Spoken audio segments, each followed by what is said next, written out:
Okay, so in this lecture, I want to start talking about identifying arguments. And we'll also step just a little bit into argument structure.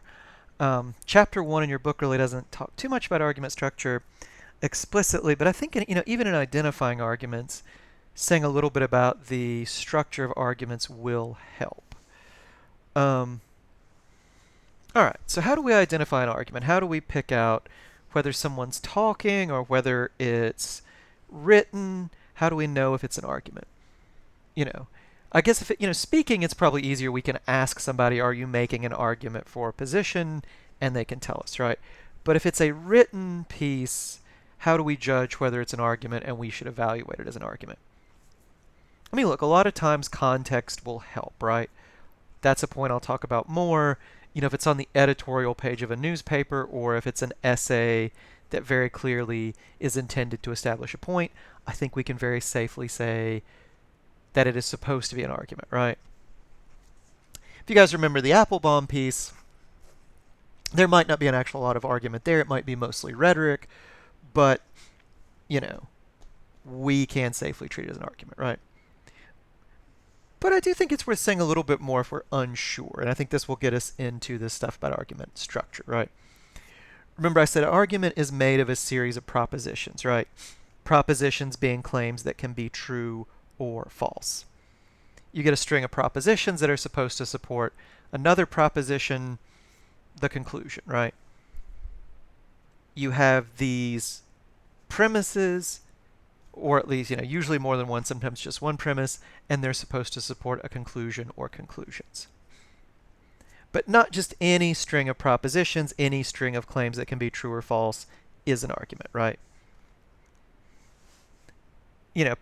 Picture a kid coming home from school and he just tells you about his day, right? My kids are too young to do this, but I'm told, as they get older, they just kind of tell you whatever's on their mind, right? You might picture a kid coming in saying, I had a really good day. Miss Edwards is out because she got kicked by a mule, so we had a substitute. Just as an aside, I went to the kind of school system where teachers really would miss school because they got kicked by mules. I don't think I ever had a teacher do that. I think I had one miss a day because she got bit by a horse. Anyway, quite possible we're in school though. We didn't have to do any math, and then we got to watch a movie. Then in Miss Cochran's class, we got to draw posters for Veterans Day, right? This kid is just telling you stuff about his day. What he's saying can be true or false. Hopefully he's not lying to you. Hopefully it's not false. I don't know why he would lie about getting to draw posters for Veterans Day. I don't know, right? These are propositions. These are claims that can be true or false. But there's not an argument here because none of them are supposed to support another claim. An argument has a conclusion or conclusions.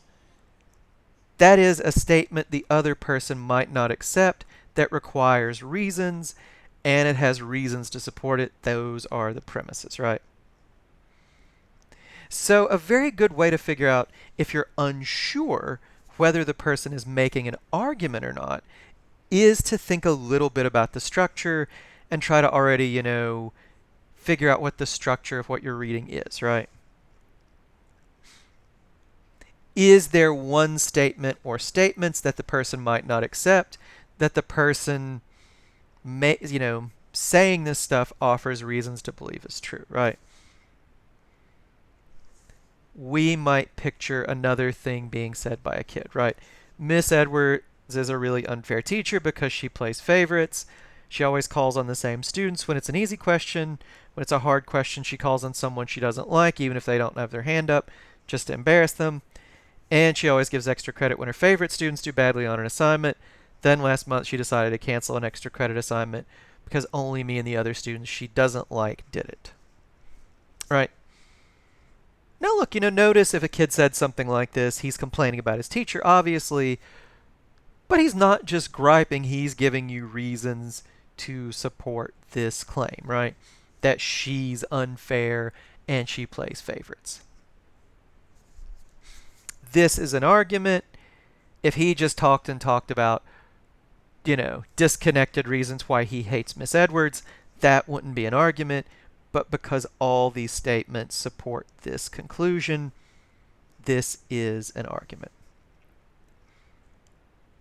Now, one of the things that will help with figuring out if something is an argument, but also help with figuring out what's what in an argument, are premise and conclusion indicators, which Lavin talks about a little bit.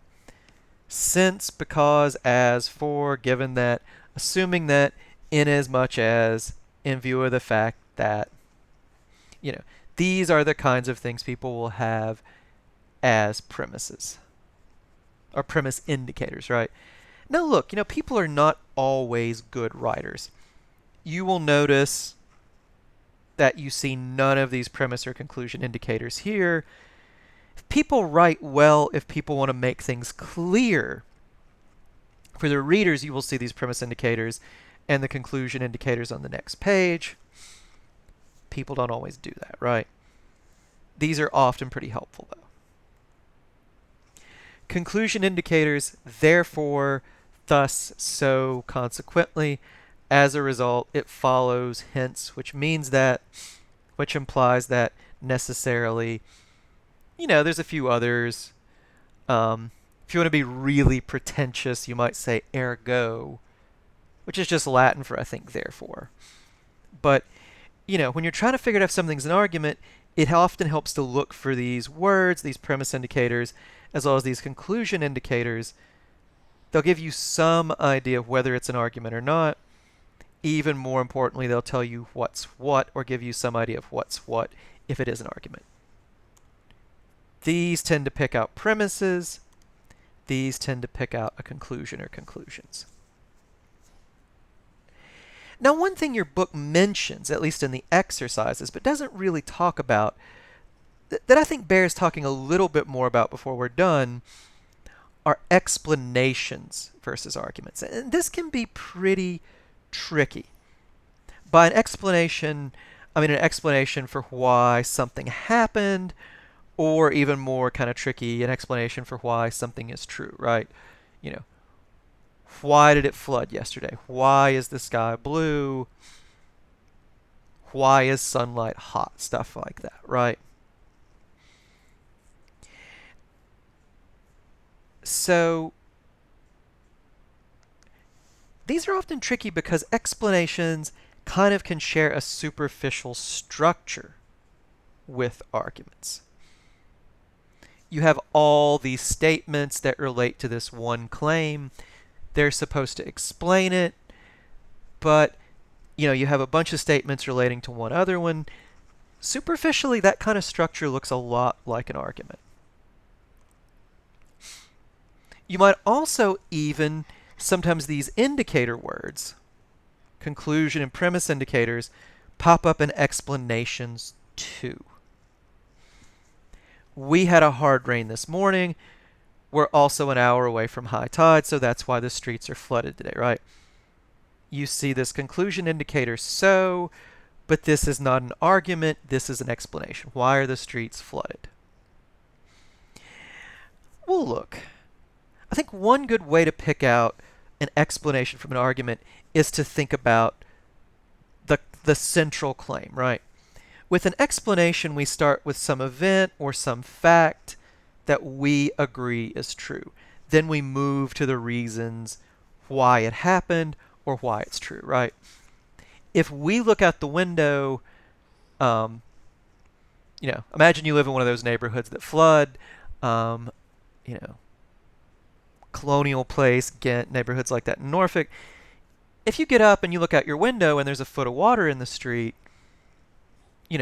there's no doubt there, right? We can all agree if there's a foot of water in the street, it's flooding, right? We can all agree when it floods that it's flooding. Nobody needs to establish the truth of the claim. Oh, hey, it's flooding today, right? So here we are starting with something that we all admit is true. The streets are flooded, and we're explaining it. An argument, on the other hand, you start with reasons and then move to a claim we did not agree was previously true.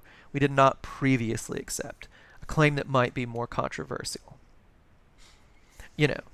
If you say it won't flood tomorrow and I say, oh yeah, it's going to flood, then that would be an argument. If I say, look, it's going to rain, it's going to be high tide, it's going to flood, If there's disagreement, then we're in the realm of making an argument. So I think the best way to sort out between argument and explanation is just to ask, what's the point of what the person is saying? What are they trying to do? If it's to give evidence or reasons for a claim that we don't accept or we might not accept, then it's an argument. To explain why a claim we all agree is true, that's an explanation. If you don't think it will flood tomorrow, and I'm trying to convince you it will so you'll move your car, argument.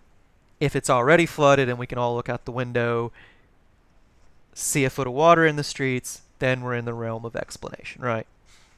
Even though we might give the same sort of reasons, even though the structure might be similar.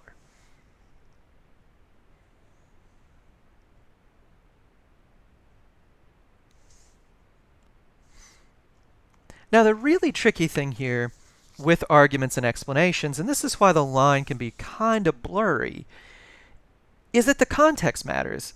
You know, who the person is that's speaking, who they're speaking to, what they're trying to do, can all be important. What is an argument in one context can be an explanation in another, right? Let me give you guys an example. Imagine an elementary school science teacher, and she's trying to explain to her students why Pluto isn't a planet, right? Pluto is too small. It's way smaller than the other planets. Its orbit is really weird. Doesn't have an orbit like the other planets. What's more, we think there are a lot of other objects just as big as Pluto that we don't know about further out in the solar system. We don't call them planets. So those are the reasons we don't class Pluto as a planet, right? She is offering an explanation to her students. Here's why these other 8 are planets and Pluto's not. Now, but remember, I think I mentioned this before, this idiot who went to the ODU, planetarium thing and just wanted to go on and on about Pluto being a planet. One imagines this dude has a very empty life that he's taking out on the rest of us, but whatever. If people in the audience or the person in charge started to tell this guy, look, I know you think Pluto's a planet. Here's why it isn't. The orbit's weird. It's too small. If we call Pluto a planet, there's all these other things that are just as big that we might discover. Now we're going to have 20 or 30 planets. In that context, the same claims, we now have an argument because we're trying to establish a claim that this guy doesn't agree to. Probably going to be hopeless, right? You get the feeling guys like that might not even believe what they're saying. They just kind of get off on giving someone a hard time, making a show of themselves, whatever. But if we were dumb enough to try to convince him instead of just ignoring him, as we probably should, then we would be in the realm of argument because we're offering evidence for a claim that he doesn't accept. All right, hopefully that makes that distinction clearer. It's not going to be hugely important, as the semester goes on. And a lot of times I do think, context will just make it clear. But really just ask yourself, what is the person trying to do? That'll be really key.